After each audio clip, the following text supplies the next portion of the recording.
the senator from Pennsylvania, for standing out there with those Democrats. It made for an interesting picture, for sure.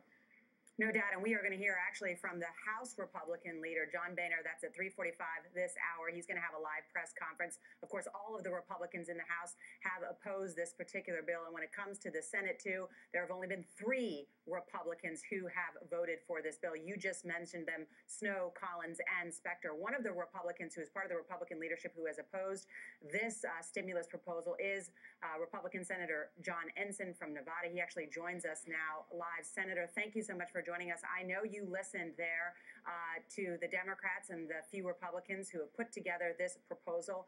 Let me ask you this. They say it will create 3.5 million jobs. There's $150 billion in there for infrastructure, cutting taxes for 95% of Americans. And even as Joe Lieberman said, this is a turning point. How could you be against turning this economy around?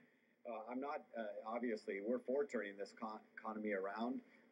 The problem is that we all know that housing is the cancer that started this whole problem. It is the underlying disease in our economy. And this quote, stimulus package it just doesn't go to the core of the problem. And I offered an alternative the other day that would have done a great deal to fix the housing problem in the United States. It was rejected along party lines. Then they take this bill, they go behind closed doors. I had asked for them to televise the conference so we could see what was being taken out, what was being put in.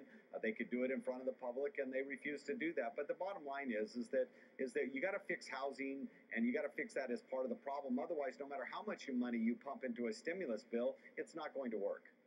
But, Senator, with all due respect, I don't know if you heard President Obama on Monday, but he said he's going to be announcing very shortly his proposal with what to do for the housing market. And this is a multifaceted problem. It's no longer just about the housing market. We have credit problems. We have 600,000 jobs lost in January. This is the bill that was put forward. I want to ask you specifically, Daniel Inouye, of course, one of the longest-serving Democrats, said if we go down, meaning America, there's going to be chaos on this globe. Senator Arlen Specter, Republican from Pennsylvania, this poses a threat that cannot be ignored. And noting that even the U.S. Chamber of Commerce, of course, which could be described as a Republican-leaning organization, is for this bill. Are you guys on the wrong side of this issue, given what's going on? Well, Norah, I disagree with some of your assumptions there. The bottom line is that, and you heard some of the speakers say that we need to not stimulating the economy doesn't just spending money. If you spend money in the wrong ways, you're not going to stimulate the economy.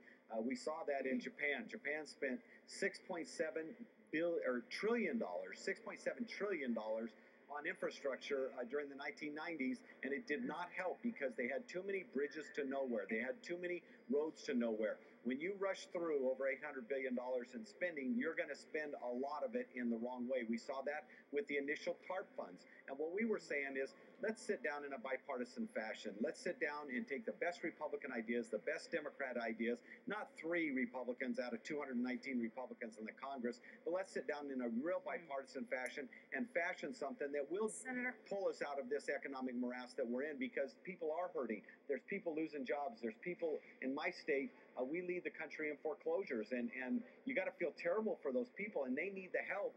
I hope that this bill works because they are going to pass it. I just don't think that it's going to give the kind of help in a long term that our economy really needs. It may be a short-term burst, but I don't think it's going to fix us in the long term, and I think they're going to suffer a net loss in the long run. So let me get a finer point on this, because I think a lot of people think, and maybe you've been watching our coverage too, that when it comes to the details of this proposal, we have beaten a dead horse, as that saying sort of goes. And so let's talk about the metrics. What specifically will you say that this is not working, that this plan is not working? The president said Monday night before 50 million Americans who watched his press conference that it will create 3 to 4 million jobs in 2 years. What's your metric that it's not working? Is it 6 months from now? Are you willing to give it a year? What is your metric? Oh, certainly. I think you have to give it at least a year.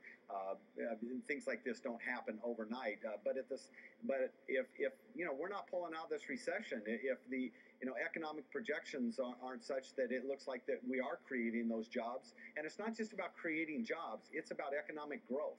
Because remember, during the Depression, more and more people were being employed, but they were make work, and we weren't growing the economy. As a matter of fact, we stayed in that depression for 10 years. So it's not just a question of are you employing somebody, are you employing them in the kind of job that's going to lead to long-term economic growth, that's going to actually increase the wealth in individual households, that's going to allow more and more purchasing power in individual households, and allow more opportunities for people in the United States? Is it helping small business grow, not just the government grow? And I think that's a key metric. Remember, if you measure unemployment and those people are just working for the government, is that really helping our economy? We need to be having private sector employment, because those are the kind of jobs that are going to lead to long-term stability in the United States. All right, Senator John Ensign, a member of the Republican leadership. Senator, good to have you. Thank you so much for joining us. Always good to be with you, Norah.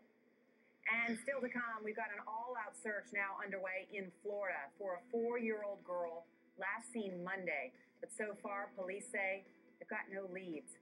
And new developments in the case against disgraced money manager Bernie Madoff. Listen to what you hear his wife did with some of that money. And she's not just the First Lady. Michelle Obama is now a bona fide cover girl. This is MSNBC, the place for politics.